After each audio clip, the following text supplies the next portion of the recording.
तो चलिए शुरू करते हैं दोस्तों trends in central government finances के। ध्यान से देखिए क्या बात चल रही है। सेंट्रल गवर्नमेंट के जो फाइनेंसेस हैं उसमें क्या ट्रेंड है। यहां पे बेसिकली बहुत सी चीजें वही बात करेंगे, वही स्टैटिक टॉपिक्स के बारे में बात करेंगे जो इसके पहले हम स्टैटिक बात करते हुए आ रहे हैं, जैसे फिस्कल डेफिसिट क्या है सेंट्रल गवर्नमेंट फाइनेंसेस में, रेवेन्यू डेफिसिट क्या है, डेट टू जीडीपी क्या है, इन सब मुद्दों पे बात करेंगे। And sorry for this throne, क्योंकि मुझे कोई अच्छा बैग नहीं मिला जो कि मैं यहां पे लगा सकता था, तो मैंने यहां पे यूके का बैग यूज किया है। ठीक है, तो बात करते हैं दोस्तों, स्टार्ट करते हैं। देखिए जो हमारा इकोनॉमिक सर्वे दोस्त, उसने एक चीज, एक टर्म यूज करी है, जैसा कि आप देख पा रहे हो, revenue deficit of upon fiscal deficit के प्रपोर्शन को। ठीक है, अब ध्यान से देखो दोस्तों कि जब भी ये जो फ्रैक्शन है ना, ये जब भी बढ़ेगा तो पता ही क्या बताएगा कि रेवेन्यू एक्सपेंडिचर जो है आपका वो बड़ा है। ठीक है, कंपैरेटिव टू फिस्कल डेफिसिट, मतलब फिस्कल डेफिसिट में जो बढ़ोतरी हुई है उससे ज्यादा आपका रेवेन्यू एक्सपेंडिचर बड़ा है, जो कि नहीं होना चाहिए। जैसा हम पढ़ते हुए आ रहे हैं, क्यों नहीं होना चाहिए, आई होप आपको पता होगा।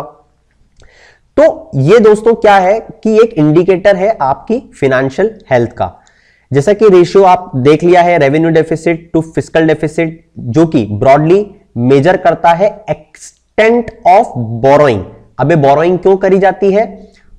फाइनेंस करने के लिए आपके करंट एक्सपेंडिचर। और अब तो आपको बहुत अच्छे से पता होगा कि करंट एक्सपेंडिचर और कैपिटल एक्सपेंडिचर में कितने तरीके के एक्सपेंडिचर आप कर सकते हो। इसीलिए हमने वो स्टार्टिंग में इतनी मेहनत करी थी पिछले वाले लेक्चर में, लेक्चर 2 में, जिसमें हमने सब बेसिक पढ़ने की कोशिश की थी। तो देखिए दोस्तों, यहां पे कुछ और ग्राफ्स आपको पढ़ने की जरूरत है। जैसे यहां पे प्राइमरी डेफिसिट का ग्राफ, जैसा मैं आपको बता रहा था कि देखिए आप कंटिन्यूअसली आपको इसमें डाउनवर्ड ट्रेंड देखने को मिलेगा, जैसा हमने बात भी करी थी। ठीक है, उसी के बाद में, और जो आपको जीरो वाली बात बताई थी वो इसके आगे आएगी। ठीक है, उसी के बाद में इफेक्टिव रेवेन्यू डेफिसिट, ये वही ईआरडी है जिसको हम क्या करना चाहते हैं दोस्त, जीरो लाना चाहते हैं। देखिए हमारा इफेक्टिव रेवेन्यू डेफिसिट कैसा जा रहा है, अगेन 2017-18 से अगर हम देखें तो कंटिन्यूअसली नीचे जा रहा है। उसी के बाद में क्या बच गया है अब, अच्छा फिस्कल डेफिसिट बच गया। देखिए फिस्कल डेफिसिट भी हमारा कंटिन्यूअसली एक डाउनवर्ड ट्रेंड मेंटेन किए हुए है। तो इस तरीके से दोस्तों आपको ये वाला ग्राफ समझना था, जो कि इकोनॉमिक सर्वे ने यूज किया है। और ये इसी कारण से हम क्या पढ़ रहे हैं, मैं आपको वापस बता दूं, सेंट्रल गवर्नमेंट के फाइनेंसेस, ये किस चीज का ट्रेंड देखा था हमने, ट्रेंड्स इन डेफिसिट्स। ठीक है, अब बात करते हैं ट्रेंड इन रिसिप्ट्स की, अगेन सेंट्रल फाइनेंसेस की। तो जैसा कि आप देख पाते हो कि रिसिप्ट्स कितने तरीके की होती है दोस्तों, एक टैक्स और एक नॉन टैक्स, और जिस पे मैंने सर्कल बनाया हुआ है ये क्या है, ये टैक्स रिसिप्ट है। अब टैक्स रिसिप्ट में दोस्तों ध्यान रखिएगा, जैसा आप देख पा रहे हो, जो ये आपका CIT यहां पे मेंशन है, ये सबसे ज्यादा मेजर प्रोपोर्शन रखता है 31%। और इसके बाद आप फाइंड आउट करिए यहां पे मेरे बताने के पहले कि सेकंड जो मेजर प्रोपोर्शन रखता है वो कौन है एग्जैक्टली, वो है taxes on income, that is 23%। ठीक है, और ऑफ कोर्स जो जीएसटी है वो मैं इसलिए नहीं बता रहा था, मतलब सेकंड नंबर पे एक्चुअल में जीएसटी है, मगर मेरे को यहां पे आपको डायरेक्ट टैक्सेस का रेलिवेंस बताना था। ठीक है, इस कारण से मैंने आपको पहले टीओआई बताया, क्योंकि दोस्तों देखो जो आपका कॉर्पोरेशन टैक्स है और टैक्स ऑन इनकम है, किस में आता है, डायरेक्ट टैक्स में। मेरे को आपको पहले डायरेक्ट टैक्सेस का रेलिवेंस बताना था, जो कि 54% अकाउंट करता है हमारी रिसिप्ट्स में। इसमें जो आपका टीओआई है, टैक्सेस ऑन इनकम, ये 23% है। तो आई होप आपको समझ में आया होगा हम क्या पढ़ रहे हैं अभी सेंट्रल फाइनेंसेस के, उसमें ट्रेंड क्या पढ़ रहे हैं, रिसिप्ट्स का। रिसिप्ट में हम सबसे पहले क्या देख रहे हैं, टैक्स रिसिप्ट।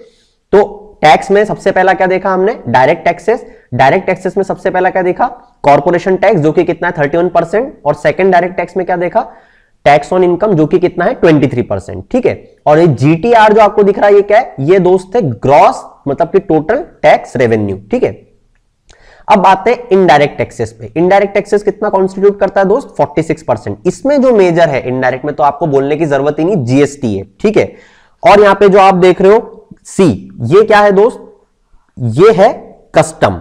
और ये जो आप देख रहे हो यूईडी, जो कि 12% है, ये क्या है, यूनियन एक्साइज ड्यूटीज।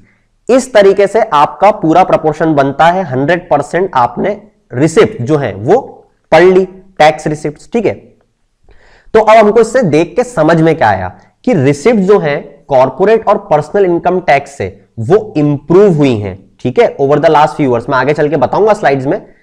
अब ये क्यों हुआ है, मतलब सवाल उठना चाहिए ना कि अगर कोई चीज बड़ी है, आपका इनकम टैक्स बढ़ा है, कॉर्पोरेशन टैक्स बढ़ा है, तो क्यों बढ़ा है। तो दोस्तों आपको पता होगा कि हमारे यहां पे जो टैक्स एडमिनिस्ट्रेशन है वो बेहतर हुआ है। उसके बाद में जो ये टीडीएस है, अब कमेंट बॉक्स में मुझे नीचे बताइए, क्योंकि ये बहुत प्रोमिनेंट टर्म है दोस्त, ये तो आपको पता होनी ही चाहिए, क्योंकि ये तो आपका जब आपकी इनकम है तो ये सबका आपका कट रहा होगा, और ये जब डिडक्ट होता है तो बहुत दुख भी होता है। तो टीडीएस मुझे बताइए कि क्या होता है कमेंट बॉक्स में। Now widening of TDS carried over the years, ये भी एक कारण है। तीसरा है एंटी टैक्स इवेजन मेजर्स। हमने जितने भी मेजर्स लिए, जैसे मैं आपको एक बताऊं, हमने जो PMLA एक्ट पास किया, prevention of money laundering act, ठीक है, इस तरीके के जो मेजर्स हैं ये एंटी टैक्स इवेजन मेजर्स हैं, तो ये हमने इंप्लीमेंट करे। इसके बाद में इफेक्टिव टैक्स एयर्स बेस को बढ़ाया। जैसा कि आपको पता होगा अभी करंट में भी बजट में निर्मला सीतारमण जी ने टैक्स ब्रैकेट जो है वो बढ़ा दिया है, ठीक है, तो ज्यादा लोग टैक्स पेयर कैटेगरी में आए हैं इस कारण से भी। तो जैसा आप देख सकते हो, widening of tax base due to increase in the number of indirect tax filers in the GST regime, और जो इनडायरेक्ट टैक्स फाइलर्स हैं जीएसटी रिजीम में वो भी बड़े हैं, जिस कारण से कि टैक्स बॉयंसी जो है, बॉयंसी में बता चुका हूं दोस्त, पानी वाला एग्जांपल, टैक्स बॉयंसी बड़ी है, ठीक है। तो इस तरीके से आपकी टैक्स रिसिप्ट्स होती है। अब आपको दोस्त पता होना चाहिए कि taxes as a percentage of GDP जो है, जो इकोनॉमिक सर्वे ने आपको ग्राफ दिया है, ये कैसा रोल प्ले कर रहा है। देखिए यहां पे आपको दिया हुआ है परसेंटेज ऑफ जीडीपी, और यहां पे आपको दिए हुए अलग अलग मेजर्स।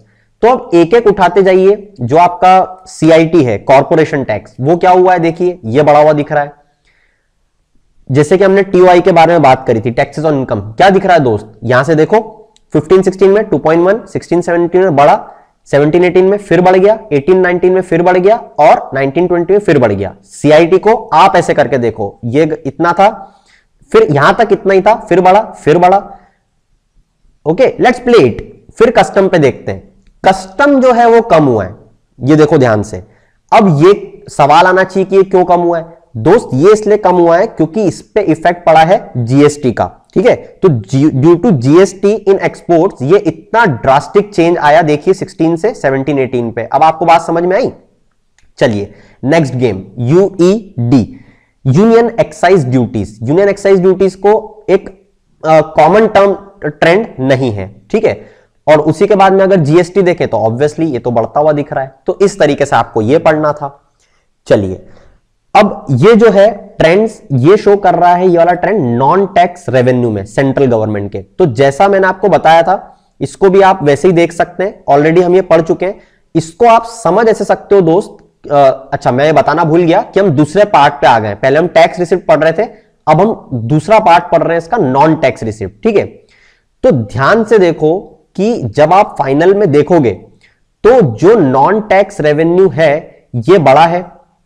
अब ये क्यों बढ़ा है दोस्त, क्योंकि आरबीआई का जो सरप्लस मनी ट्रांसफर हुआ है गवर्नमेंट को, आपको पता है या नहीं मैं आपको बता देता हूं। आरबीआई ने हाल ही में 1.76 लाख करोड़ रुपीस ट्रांसफर करे थे, किसको, हमारी सरकार को, जिसपे बहुत हैवॉक क्रिएट कर दिया था पार्लियामेंट में अपोजिशन ने, ये बोल के कि गवर्नमेंट जो है वो आरबीआई के साथ अपनी मनमानी कर रही है, शक्तिकांता दास को। इसी कारण से उन लोगों ने अपने व्यक्ति को बैठाया है, व्यक्ति विशेष को।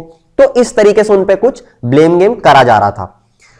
अब दोस्तों बात करते हैं कैपिटल रिसिप्ट्स के बारे में, ठीक है। अभी तक हम किस पे बात कर रहे थे, यहां पे आपने स्लाइड में समझ लिया होगा टैक्स रिसिप्ट्स के बारे में, ठीक है। तो अब ये टैक्स रिसिप्ट, ये क्या है, कैपिटल रिसिप्ट्स। अब कैपिटल रिसिप्ट्स जो होती है दोस्तों, ये भी दो तरीके की होती है। एक होती है नॉन डेट, ये तो पढ़ चुके हम, और एक होती है जो कर्जा दे देती है, डेट। तो डेट पहले देख लेते हैं। डेट क्रिएटिंग रिसिप्ट्स जो रहती हैं, they lead to total debt of the government, discuss later in the chapter, ये हम बाद में देखेंगे। बात करते हैं नॉन डेट के बारे में। इसमें क्या क्या आता है, लोन रिकवरी जो कि कुछ सालों से नहीं हो रही थी, और डिसइन्वेस्टमेंट जो कि आज हमारा प्रोग्रेस में, फ्यूचर स्लाइड्स में आराम से पढ़ेंगे, ठीक है। सबसे पहले मैं आपको कंपोजिशन बताता हूं आपके नॉन डेट रिसीट्स का, जो कि सेंट्रल गवर्नमेंट के पास में है। देखिए दोस्तों, बहुत ही आराम से और बहुत ही शांति से इस वाले ग्राफ को समझना पड़ेगा। बहुत ही क्रूशियल टॉपिक्स बताए हैं इस ग्राफ के थ्रू। देखिए बहुत अच्छे से बताता हूं। ये येलो मतलब कि ये जो डॉट डॉट है, ये क्या शो कर रहा है? Non debt capital receipts. यही हम पढ़ने आए।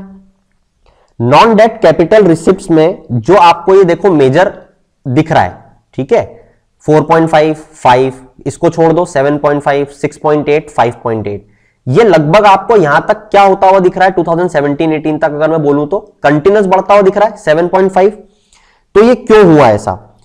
ये हुआ दोस्तों इन्वेस्टमेंट, सॉरी डिसइन्वेस्टमेंट के कारण, ठीक है। किस कारण से हुआ? डिसइन्वेस्टमेंट। अब आपको समझ में आया होगा नॉन डेट रिसिप्ट्स में क्या आता है? डिसइन्वेस्टमेंट। यहां पे सरकार ने क्या चालू करा था? डिसइन्वेस्टमेंट। कब से चालू किया था? 15-16 से 17-18 तक आते हुए देख लीजिए आप, नॉन डेट रिसिप्ट्स आपकी बढ़ गई, ठीक है। इस तरीके से इसको पढ़ा जाता है। दूसरा देखिए ये वाला, अब ये क्या है? ये आपको दिख रहा होगा नेट टैक्स रेवेन्यू, दिख रहा है। अब देखो नेट टैक्स रेवेन्यू जो है, यहां से इसको देखते हैं 75, 76, 80 कंटिन्यूस आपको बढ़ता हुआ दिखा। ये क्यों दिखा दोस्त? ये दिखा आपको जीएसटी के कारण, ठीक है। इस कारण से आपका जो टैक्स रेवेन्यू है वो बढ़ा। अब आपका सवाल होगा कि ये क्या है? तो दोस्त ये है आपका नॉन टैक्स रेवेन्यू, ठीक है। नॉन टैक्स रेवेन्यू अगर आप देखोगे दोस्त, तो देखो ये जहां से आप बार बार कंपेयर कर रहे हो, 20 से क्या आ गया? 12 या फिर 14, ठीक है। ऐसा क्यों हुआ? क्योंकि आपके ये दोनों चीजें बढ़ गई, इस कारण से कंपैरेटिवली ये चीज आपकी कम हो गई, ठीक है। मतलब कि अगर आप देखोगे कि 16-17 से ये चीज कम हो गई है, ठीक है। तो ये क्यों हुई है? क्योंकि ये जो दोनों चीजें हैं, tax revenue, non debt capital receipts, ये बढ़ गई, इस कारण से ये कम हो गया। तो आई होप आप दोस्त इसको याद रखोगे, ठीक है। अब चलते हैं अगले पॉइंट पे हमारे, जो कि बात कर रहा है ट्रेंड्स पे, अगेन एक्सपेंडिचर के। और ट्रेंड्स कैसे चलते हैं? एक होता है रेवेन्यू एक्सपेंडिचर और एक होता है कैपिटल एक्सपेंडिचर। बात किसकी कर रहे हैं? ध्यान रखिएगा, भूलिएगा मत, बात कर रहे हैं सेंट्रल फाइनेंसेस के बारे में। सेंट्रल फाइनेंसेस में अब बात करेंगे ट्रेंड्स में। अभी तक हम बात कर रहे थे रिसिप्ट्स के ट्रेंड्स की, अब बात करेंगे एक्सपेंडिचर के ट्रेंड्स की। क्लियर है दोस्त? ठीक है। Revenue expenditure, capital expenditure. तो सबसे पहले इसकी थोड़ी थ्योरी जो मैंने आपके लिए बनाई है आपके नोट्स मेकिंग के लिए, उसको बताता हूं। आपको पता होगा दोस्त कि इंडिया का टैक्स टू जीडीपी रेशियो जो है वो बहुत कम है। एक्चुअली में जहां तक मुझे याद आ रहा है, exactly figure might be possible, I am wrong, कि हर 4 में से 1 वोटर जो रहता है वो सिर्फ हमारे यहां पे टैक्स पे करता है। और ऐसा बोला भी जाता है दोस्त कि रेस्ट 3 चूज द गवर्नमेंट, ठीक है, on a funnier side, okay. तो टैक्स टू जीडीपी रेशियो जो है दोस्तों वो कम है। तो गवर्नमेंट जो है हमारी वो चैलेंज फेस करती है of providing sufficient fund investment के लिए और इंफ्रास्ट्रक्चर एक्सपांशन के लिए, ठीक है। क्यों? क्योंकि इसको फिस्कल प्रूडेंस भी में भी रहना है, मतलब फिस्कल डेफिसिट को भी मेंटेन करना है। इसी कारण से अगर आपको अपना क्वालिटी ऑफ एक्सपेंडिचर सुधारना है तो आपको दोस्त क्या करना पड़ता है? टैक्स टू जीडीपी रेशियो बढ़ाना पड़ता है, ज्यादा लोग आपको टैक्स दें, ठीक है। अब मेजर कंपोनेंट्स क्या है एक्सपेंडिचर के? देखिए ये डिक्रीजिंग ऑर्डर में मैंने आपके लिए दोस्त लिख दिए हैं जो मेजर कंपोनेंट्स है सरकार के सेंट्रल के एक्सपेंडिचर में। सबसे पहला जो है वो आता है ट्रांसफर टू स्टेट्स, ठीक है। इसमें क्या क्या चीजें इंक्लूड होती हैं? इसमें शेयर आता है स्टेट्स का इन सेंट्रल टैक्सेस जो रहता है, फाइनेंस कमीशन जो ग्रांट्स देती है, साथ ही साथ सेंट्रली स्पॉन्सर्ड स्कीम। और अब स्पॉन्सरशिप से आपको याद होना चाहिए दोस्त की कौन सी स्कीम की बात कर रहा हूं, ठीक है, एंड अदर ट्रांसफर। दूसरा आता है इंटरेस्ट पेमेंट, ये हम बात कर चुके हैं। तीसरा आता है सब्सिडीज। सब्सिडीज में भी मैंने आपको यहां पे डिक्रीजिंग ऑर्डर में चीजें मेंशन कर दी है। सबसे ज्यादा सब्सिडी दी जाती है फूड, सेकेंडली फर्टिलाइजर और थर्डली पेट्रोलियम। फोर्थ जो salaries, fifth for defence and sixth for the pension. तो दोस्तों ये जरूर याद रखिएगा, ट्रेंड्स इन एक्सपेंडिचर बहुत इंपॉर्टेंट टॉपिक था दोस्त, ठीक है। इसी के बाद में यहां पे कुछ मेजर आइटम्स दिए हुए हैं रेवेन्यू एक्सपेंडिचर, ठीक है दोस्तों। वापस ले जाता हूं आपको, ट्रेंड्स इन एक्सपेंडिचर की बात कर रहे थे, ये मैंने आपको जनरल बताया। रेवेन्यू एक्सपेंडिचर और कैपिटल एक्सपेंडिचर डील करना है।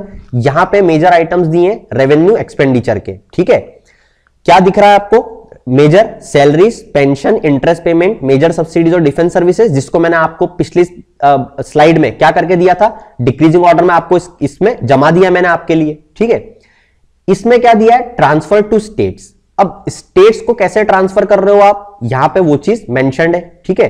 देखो टोटल ट्रांसफर टू स्टेट जो है, जो समझने वाली बात है दोस्त, वो क्या है, वो देखो आप कि कंटिन्यूअसली 6 से 8, 8 से 9, 9 से 10, 10 से 12, 12 से 13 क्या हो रहा है, devolution of money, transfer to states बढ़ रहा है, कंटिन्यूअसली बढ़ रहा है।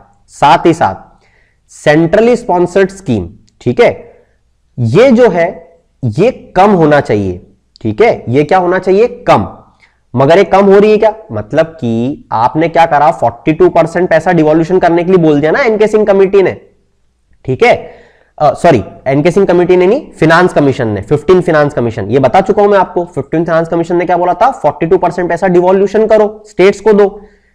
तो सेंट्रली स्पॉन्सर्ड स्कीम्स बढ़नी चाहिए अब कि कम होनी चाहिए, कम होनी चाहिए। मगर यहां क्या ट्रेंड दिख रहा है, देखो ये 2.39 से फिर बढ़ गई, फिर बढ़ गई, फिर बढ़ गई और फिर बढ़ गई। तो दोस्त ये इसलिए हो रहा है क्योंकि देखो यहां पे अदर ट्रांसफर्स भी दिया हुआ है, जो बाकी तरीके के ट्रांसफर्स होते हैं, ये इकोनॉमिक सर्वे ने मेंशन नहीं किया है यहां पे। तो इतना याद रखो कि सेंट्रली स्पॉन्सर्ड स्कीम और अदर ट्रांसफर्स मिला के ये चीज बढ़ रही है, ठीक है। हम आगे चल के देखेंगे कि सेंट्रली स्पॉन्सर्ड स्कीम्स में जो शेयर है सेंटर का वो तो कम ही हुआ है, ये मैं आपको दिखाऊंगा, ठीक है ना। अब हमको क्या समझ में आया इससे कि ट्रांसफर टू स्टेट जो है ये एक स्टैट्यूटरी कंप्लायंस है सेंटर के ऊपर, ठीक है, ये एक्ट के थ्रू आपको करना ही पड़ेगा। साथ ही साथ डिफेंस जो है वो तो आपका सॉवरेन इंटरेस्ट है, वहां पे भी करना पड़ेगा। सैलरीज और पेंशन है वो तो कमिटमेंट है, वो भी करना पड़ेगा। जो इंटरेस्ट पेमेंट्स हैं अगर वो आप नहीं भरोगे तो क्या होगा, it lead to the situation of governmental bankruptcy, ये भी करना पड़ेगा। इसी कारण से जो आखिरी चीज बचती है ना दोस्त, वो होती है सब्सिडी, और इसीलिए सब बोलते हैं कि दोस्त इसको कम करो, ठीक है। इनफैक्ट कम नहीं करो, ये कम करने वाला वर्ड गलत है। बात हमेशा हमेशा याद रखिएगा दोस्त, हम बोलेंगे कि लीकेजेस कम करो, ठीक है। Hence the only space left for reduction in expenditure lies with subsidies. इसी कारण से सबसे पहला जो हैमर है वो इस पे चलाया जाता है, ठीक है। Last nail in the coffin. तो अब बात करते हैं petroleum subsidies already very less as petrol and diesel have been deregulated. अब पेट्रोलियम सब्सिडीज जो है उस पर भी काम नहीं कर सकते क्योंकि वो डीरेगुलेट कर चुकी है। तो गवर्नमेंट के पास ऑप्शन क्या बचता है, हम इस जो स्लाइड में डिस्कस कर रहे हैं, हमने यहां पे क्या डिस्कस करा कि इन चीजों पे कोई एक्शन नहीं ले सकते। हमने यहां पे क्या डिस्कस करा, इसमें एक्शन ले सकते हैं। अब बात कर रहे हैं गवर्नमेंट के पास क्या क्या ऑप्शंस हैं। फर्टिलाइजर सब्सिडी, ठीक है, डायरेक्ट बेनिफिट ट्रांसफर को सरकार लाती है। क्यों लाती है, क्योंकि राजीव गांधी जी बोलते हैं कि 1 रुपए हम देते हैं तो आप तक 0.5 रुपए पहुंचते हैं, इस कारण से डीबीटी लाया जाता है। इसी कारण से दोस्त न्यूट्रिएंट बेस्ड सब्सिडी लाई जाती है, ठीक है। क्यों लाई जाती है, इसके 2 कारण थे। एक तो अनाप शनाप जो आप न्यूट्रिएंट दे देते हो फार्मर्स को, वो लोग अपनी लैंड को फर्टिलिटी लूज कर देते हैं इस कारण से, ठीक है। और फर्टिलाइजर सब्सिडी जो दी है मैन्युफैक्चर बेस्ड सब्सिडी थी, ठीक है, मैन्युफैक्चर को मिलती है। इसी के बाद में मैं आपको बता दूं एक इसके साथ बहुत बड़ी प्रॉब्लम भी है दोस्त। अब अच्छा पहले आपको न्यूट्रिएंट बेस्ड सब्सिडी का एग्जांपल दे देता हूं। जैसे मान लीजिए क्या होता है N/P/K, ये फर्टिलाइजर में मिलते हैं, नाइट्रोजन, फॉस्फोरस और पोटेशियम, ठीक है। अब जैसे मान लीजिए दोस्त कि पंजाब में जो लैंड है वहां पे फॉस्फोरस और पोटेशियम की मात्रा ज्यादा है, तो वहां पे क्या होगा कि जो सब्सिडी मिलेगी ना वो नाइट्रोजन पे ज्यादा दे देंगे, ठीक है, क्योंकि वो कम है वहां पे। इस तरीके से मैन्युफैक्चर बेस्ड सब्सिडी, और जितना वहां पे बिकेंगे फर्टिलाइजर वो मैन्युफैक्चर बता देगा कि यहां पे इतनी रिक्वायरमेंट आ रही है। तो इस तरीके से यहां पे न्यूट्रिएंट बेस्ड सब्सिडी और फर्टिलाइजर को भी कंट्रोल करने की कोशिश की गई है। मगर एक प्रॉब्लम बताता हूं कि यूरिया जो है ना दोस्त, ये इससे बाहर रखा है। इसी कारण से मैं आपको एक फैक्ट बताता हूं कि जिस लैंड पे 2% यूरिया की जरूरत होती है ना, वहां पे हमारे किसान 40% यूरिया तक यूज कर लेते हैं, क्योंकि इसको कैप से बाहर रखा गया है। अब बात करते हैं थोड़ी सी फूड सब्सिडी के बारे में। देखिए शांता कुमार कमेटी जो है, बहुत बड़ी बात है, उसने बताई थी कि 47% जो है दोस्त हमारे यहां लीकेज हो जाता है, ठीक है। उसी के बाद जो डायरेक्ट बेनिफिट ट्रांसफर है, जो जैम ट्रिनिटी है, ठीक है, जनधन, आधार और मोबाइल, आपको पता होगा ये तीनों कनेक्ट करने की कोशिश की थी। आधार बेस्ड वेरिफिकेशन है, इसके लिए चलाया गया था, ठीक है। ये क्यों चलाया गया था, फूड सब्सिडी को, लीकेज को कम करने के लिए, ठीक है। हालांकि this subsidy also has international ramification which manifests in ये एग्रीमेंट ऑन एग्रीकल्चर है, वर्ल्ड ट्रेड ऑर्गेनाइजेशन का एग्रीमेंट ऑन एग्रीकल्चर का भी ये एक इशू है, जो हम यहाँ पे ये चीजें सब्सिडी में दे देते हैं ना दोस्त हमारे फार्मर्स को, तो ये WTO में चैलेंज किया हुआ हमको बहुत सारी कंट्रीज ने, मेजरली यूएस ने। तो इस तरीके से हमने इसमें क्या पढ़ा कि किस तरीके के हमारे पे सेंट्रल फाइनेंसेस जो है वो कैसे अफेक्ट कर रहे हैं, कहां पे सरकार को काम करने की जरूरत है और सरकार के पास क्या क्या ऑप्शंस हैं, ठीक है, क्या करने के लिए, उसके एक्सपेंडिचर को सही तरीके से लाने के लिए, फिस्कल कंसोलिडेशन करने के लिए।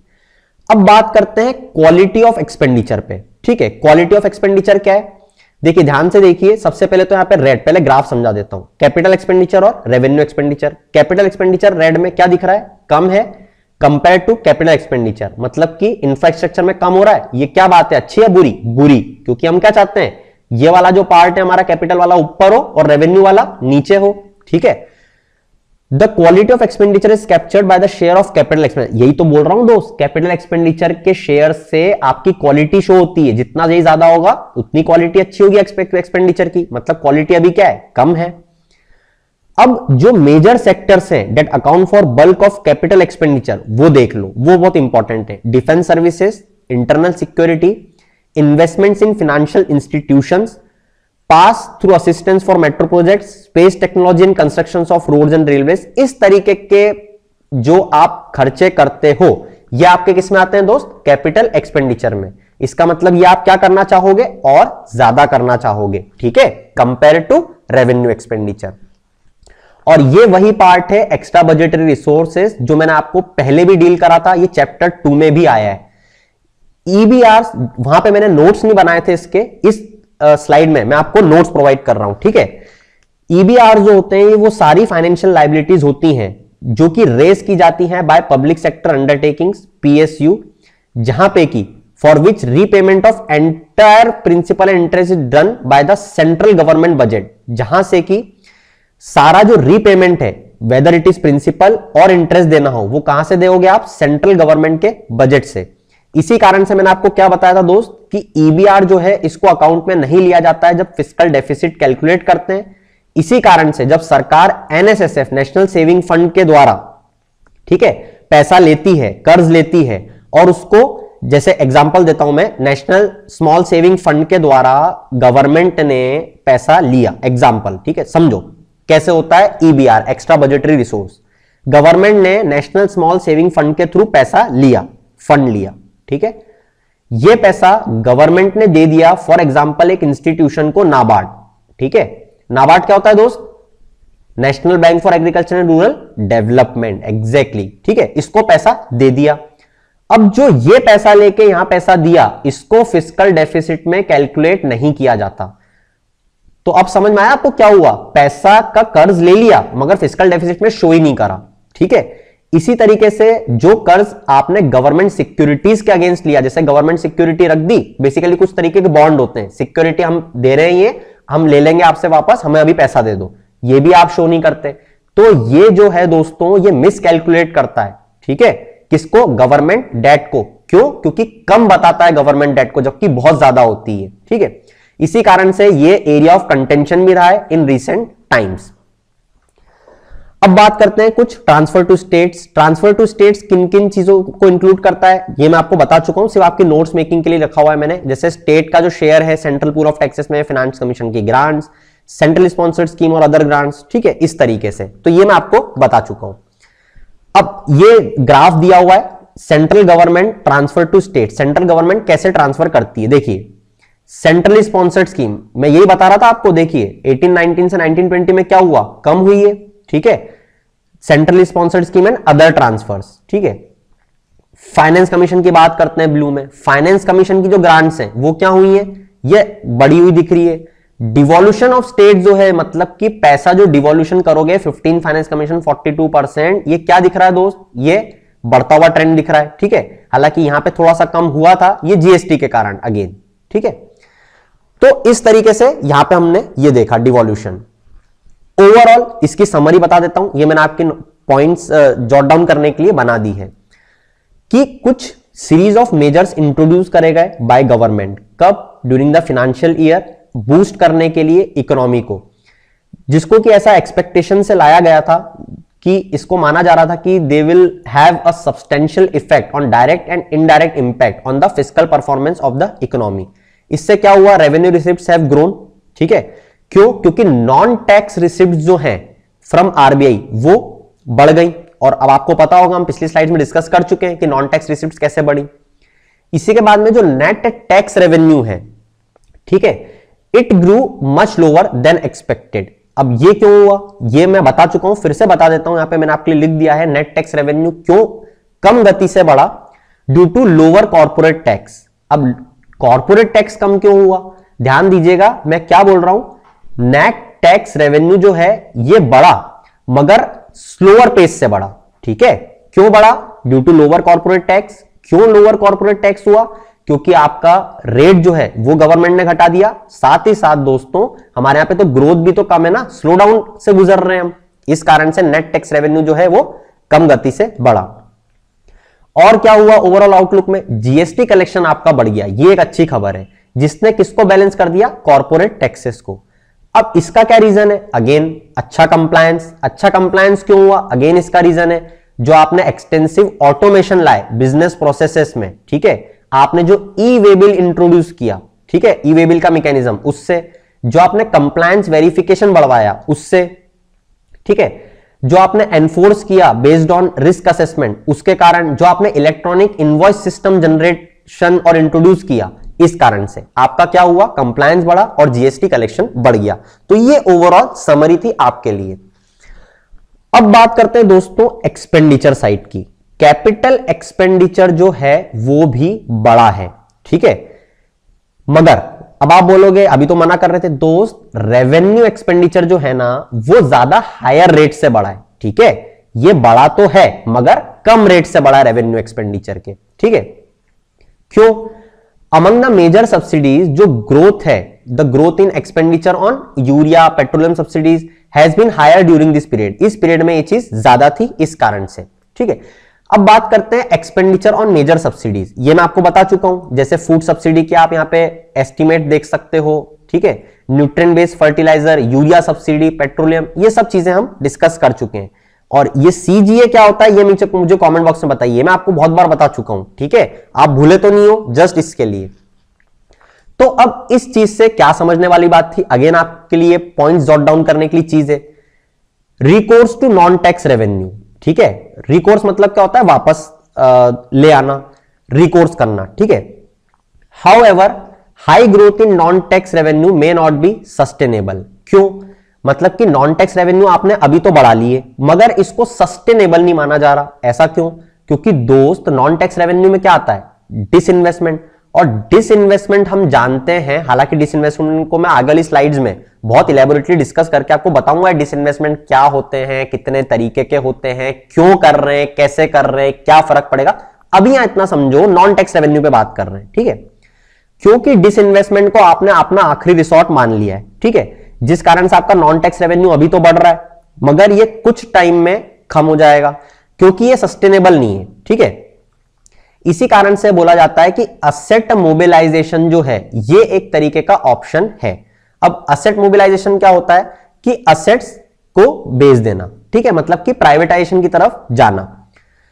उसी के साथ में एक्सपेंडिचर साइड में बात करते हैं कि सब्सिडी रैशनलाइजेशन जो है, अब ये इंपॉर्टेंट हो जाता है। ध्यान से देखिए, ये वही पॉइंट है जो मैंने आपको बोला था, सब्सिडी कम नहीं करना है, सब्सिडी को रैशनलाइज करना है, सही तरीके से सही जगह जाए। ठीक है, इसी कारण से क्या बात करते हैं, बेटर क्वालिटी ऑफ एक्सपेंडिचर की जरूरत है। इसी के साथ साथ जो आज स्लगिश ग्रोथ हो रही है, ठीक है, it means no cuts in expenditure. मतलब जो आज स्लो ग्रोथ हम देख रहे हैं, इस कारण से हम एक्सपेंडिचर में कोई कमी नहीं कर सकते। इसी कारण से जो हमारे फिस्कल डेफिसिट के टारगेट हैं, इसको भी रिलैक्स करने की जरूरत है। इसी कारण से 2020 और 2021 में बजट में बता दिया गया है कि 3.5% तक हम जाएंगे। मतलब कि क्या फिस्कल डेफिसिट हम क्या देख रहे हैं, बढ़ा हुआ देख रहे हैं, यही बात थी यहां पे। अब बात करते हैं growth rate of fiscal indicators. देखिए दोस्तों, यहां पे आप आराम से शांति से पढ़ सकते हैं। Gross tax revenue, corporation tax, personal income tax, non tax revenue, ये सब 2018-19 और 19-20, ऑरेंज में 19-20 दिखेगा। ठीक है, और लगभग आप देखोगे कि कि जितनी भी चीजें हैं नॉन टैक्स रेवेन्यू से, देखो यहां से ये हर चीज बढ़ रही है। कहां पे? Over the period of time. तो यहां पे एक मिस्टेक कर दी है मैंने, let me correct it for you, कि रेवेन्यू एक्सपेंडिचर जो है वो उसकी जो ग्रोथ है वो कम हुई है कंपैरेटिव टू कैपिटल एक्सपेंडिचर। ठीक है, एक्चुअली मैंने गलती इसलिए कर दी क्योंकि रेवेन्यू रिसिप्ट जो है, ठीक है, वो ज्यादा तेज गति से बढ़ी है with respect to capital receipts. ठीक है दोस्त, तो ध्यान रखना, ये मैंने गलती करी, आप मत करना। और इसके पहले की स्लाइड्स में भी एक छोटा सा करेक्शन करवा देता हूं।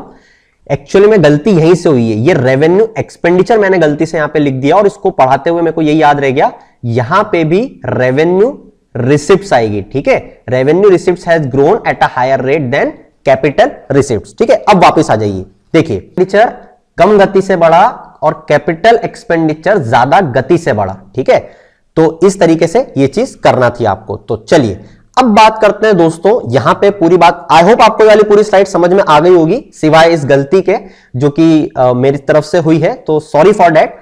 मैं एक बार वापस रिपीट कर देता हूं, रेवेन्यू रिसिप्ट जो है वो ज्यादा तेज गति से बढ़ी है with respect to capital receipt.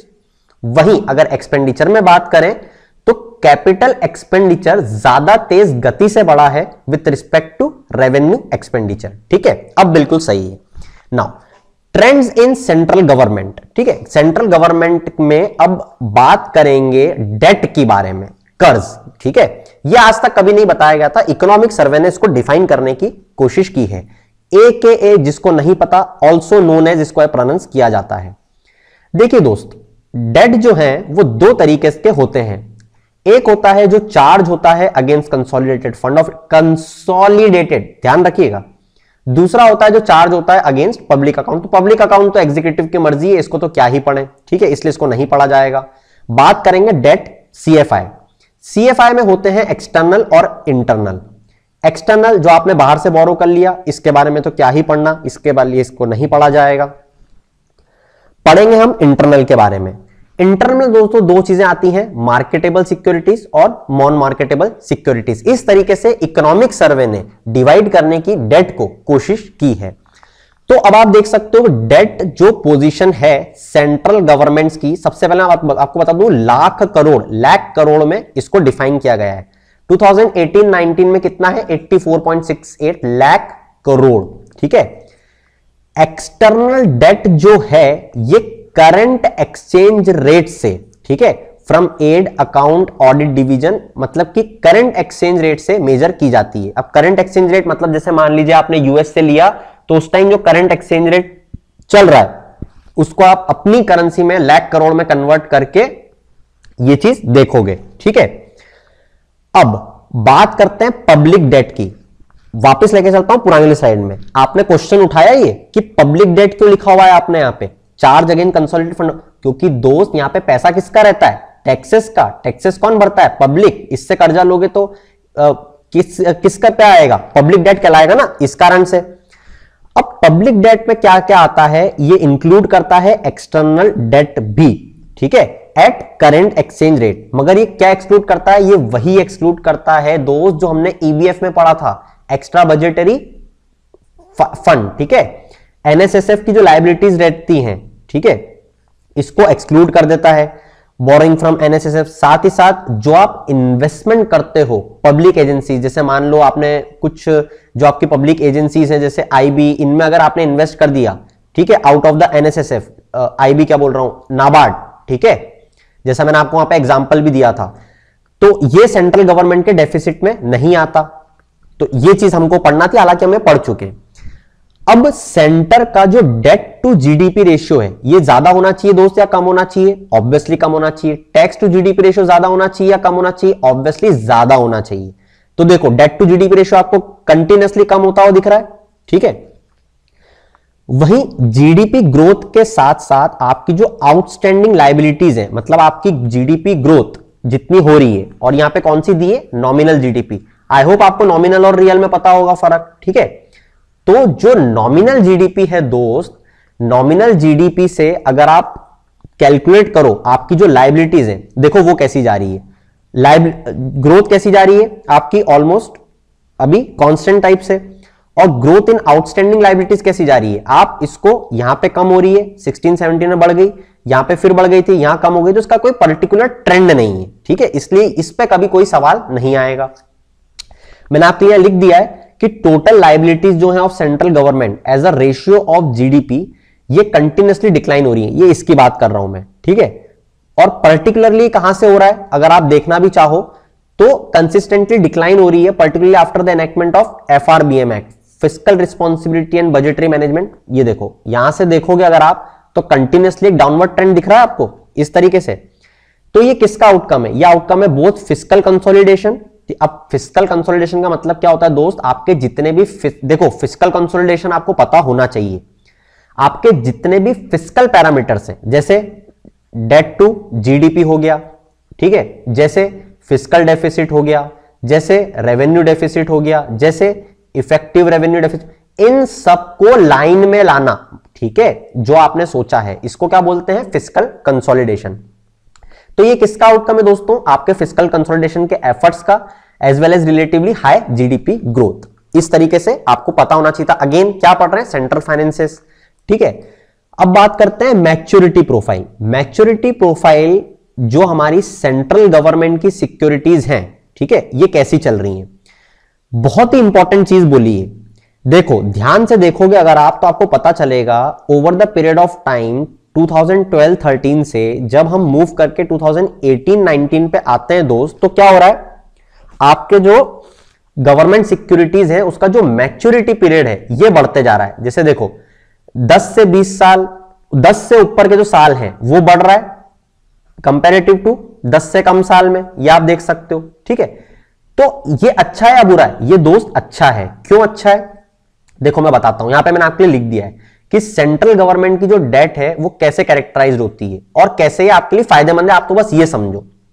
Low currency risk, क्योंकि आपकी जो एक्सटर्नल बोरोइंग है ये कम है, ठीक है, मतलब ये जो आपने पैसा लिया है ये आपने इंटरनल अपनी डोमेस्टिक बोरोइंग कर ली, तो जो एक्सटर्नल बोरोइंग है वो कम है, तो करेंसी रिस्क क्या है, कम है, ठीक है।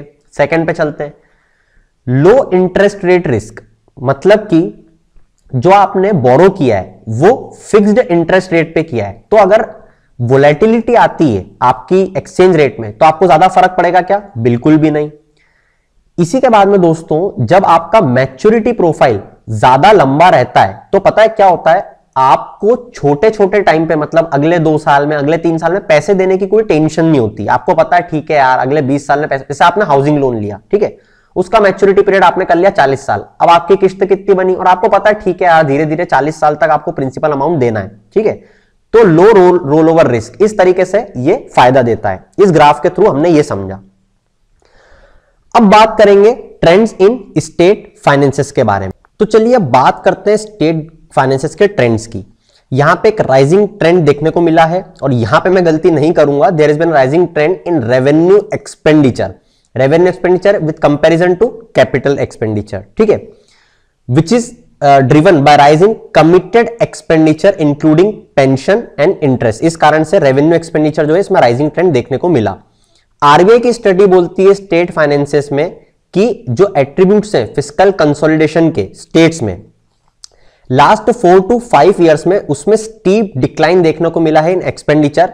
मगर ये प्रॉब्लम इसलिए है क्योंकि कैपिटल एक्सपेंडिचर में इन्होंने फिस्कल कंसोलिडेशन के थ्रू स्टीप डिक्लाइन देखने को मिला है कंपैरेटिव टू रेवेन्यू, और कैपिटल में कम देखने को मिला, इसका मतलब कैपिटल एक्सपेंडिचर कम कर रही है स्टेट्स। ये क्या बात है, अच्छी या बुरी, ये बुरी है, विच में have adverse implications for the pace and quality of economic development, ये तो हम जानते ही हैं। उसी के बाद में दोस्त स्टेट्स जो हैं they continued on the path of fiscal consolidation. अब फिस्कल कंसोलिडेशन से आप घबरा नहीं रहोगे क्योंकि मैं आपको बता चुका हूं क्या होता है, ठीक है, और ये कोशिश कर रहे हैं कि फिस्कल डेफिसिट को विद इन द टारगेट्स रखें जो एफआरबीएम एक्ट ने बोला है। अब आप मुझे कमेंट बॉक्स में बताइए, क्योंकि मैं आपको ये बता चुका हूं कि एफआरबीएम एक्ट जब मैं आपको बता रहा था कि सेंटर और स्टेट दोनों को कितना कितना फिस्कल डेफिसिट रखने को बोला है विद परसेंटेज टू जीडीपी, ठीक है। इसी के बाद में फाइनेंसिंग पैटर्न जो है ग्रॉस फिस्कल डेफिसिट का फॉर स्टेट्स, ये भी बदला है ओवर द ईयर्स। जैसे इसमें फाइनेंसिंग की जा रही है वाया मार्केट बोरोइंग्स, जैसे मैं आपको बताऊं कि अर्बन लोकल बॉडीज ने जो बॉन्ड्स निकाल देती है, आपको पता होगा, इस बॉन्ड्स के थ्रू भी जैसे जो पैसा ले लेते हैं ये लोग, इस तरीके से जो फाइनेंसिंग पैटर्न है इसको बदला जा रहा है। Debt to GDP ratio for states, जो डेट टू जीडीपी रेशियो है दोस्त, वो भी बढ़ा है। अब आपका सवाल होगा कि ये कैसे बढ़ा। अब डेट टू जीडीपी रेशियो दोस्तों स्टेट्स का कैसे बढ़ा, इशुएंस ऑफ उदय बॉन्ड्स, ये बहुत इंपॉर्टेंट है दोस्तों। उदय बॉन्ड्स का एग्जांपल देखते हैं। इसका फुल फॉर्म होता है उज्ज्वल डिस्कॉम, डिस्ट्रीब्यूटिंग कंपनीज, जो इलेक्ट्रिसिटी वाली आप समझ गए होंगे। तो उज्ज्वल डिस्कॉम एश्योरेंस योजना, ठीक है। देखो मैं बताता हूं ये उदय बॉन्ड्स काम कैसे करते हैं, ठीक है। जैसे मान लो ये डिस्ट्रीब्यूटिंग कंपनीज हैं, ठीक है। इन्होंने पैसा लिया किससे, बैंक से। बैंक से डिस्ट्रीब्यूटिंग कंपनीज ने पैसा ले लिया। अब ये जो डिस्ट्रीब्यूटिंग कंपनीज हैं, क्योंकि ये पैसा दे नहीं पा रही हैं, ठीक है, तो गवर्नमेंट आती है, अरे क्या हो गया हम देखते हैं। गवर्नमेंट आई और बोलती है कि ठीक है, इनका 75% पैसा हम आपको दे देंगे। किसको, बैंक को। कितना दे देंगे, 75%, और 25% पैसा तो ये डिस्कॉम दे देगी, इतना तो दे ही सकती है, ठीक है। अब बात आती है कि सरकार ये पैसा कहां से लाएगी। तो सरकार क्या करती है, सरकार इशू कर देती है बॉन्ड्स। अब बॉन्ड्स कौन खरीदेगा, बॉन्ड्स खरीदेगी हमारे जैसी जनता, ठीक है। सिटीजन ने बॉन्ड्स खरीदे, गवर्नमेंट को पैसा दे दिया, वो पैसा गवर्नमेंट ने 75% बैंक्स को दे दिया। डिस्कॉम का लोन खत्म हो गया, फायदा किसको हुआ, डिस्ट्रीब्यूटिंग कंपनी ज्यादा अच्छे से काम कर पाएंगी, इनकी बैलेंस शीट बढ़ गई, बैंक्स के पास पैसा आ गया, ये लैंड आउट कर पाएंगी अगेन, और इस तरह से इन्होंने फिस्कल सिचुएशन सुधार ली। मगर क्या हुआ, डेट जो है वो बढ़ गया विद रिस्पेक्ट टू जीडीपी, किसका, स्टेट्स का। इस तरीके से उदय बॉन्ड्स के इशुएंस के कारण। लोन वेवर्स, अब ये तो मैं आपको क्या बताऊं, आप सब जानते हो, किसानों की जो लोन माफी है वो उसके कारण। जो पे कमीशन है उसकी हाइक होती है, हम जानते हैं, उसके कारण। तो डेट टू जीडीपी जो है स्टेट्स की, इसको ऐसा बोला जा रहा है दोस्तों कि ये 25% ऑफ जीडीपी इन 2019 और 20 रहने वाली है, ठीक है। जो कि एक सबसे बड़ा फिस्कल चैलेंज भी है स्टेट्स के लिए, और यही मीडियम टर्म फिस्कल पॉलिसी का एक बहुत बड़ा चैलेंज है। तो जैसा आप देख सकते हो फिस्कल इंडिकेटर्स स्टेट्स के, आप आराम से पढ़ सकते हो उसको। ओन टैक्स रेवेन्यू, जो खुद टैक्स रेवेन्यू जनरेट करते हैं, ऑब्वियसली ये बड़ा है हर साल और ये बढ़ता ही रहता है, ठीक है, कभी कम नहीं हो सकता। साथ ही नॉन टैक्स रेवेन्यू क्या होगा, ऑब्वियसली ये भी बढ़ेगा, क्योंकि रेवेन्यू पार्ट कभी भी कम नहीं हो सकता, ठीक है। रेवेन्यू एक्सपेंडिचर जो है, अब ये देखो यहां पे मैं जो रेट की बात कर रहा था, अब आप खुद देख के बताओ कि रेट जो है वो किसका अच्छा हो रहा है, रेवेन्यू एक्सपेंडिचर का या कैपिटल एक्सपेंडिचर का, जो मैंने आपको पिछली वाली स्लाइड में बताया था, ठीक है। और इसी के साथ ये टोटल एक्सपेंडिचर है। इस तरीके से आप खेल के देख सकते हो आराम से कि कैसे चल रहा है। अब बात कर सकते हैं रेवेन्यू रिसिप्ट के बारे में। रेवेन्यू रिसिप्ट अगेन आप देख सकते हो, बढ़ना चाहिए, कम होना चाहिए, बढ़ना चाहिए, देखो लाइन से बढ़ रहा है, हर बार बढ़ रहा है, ठीक है।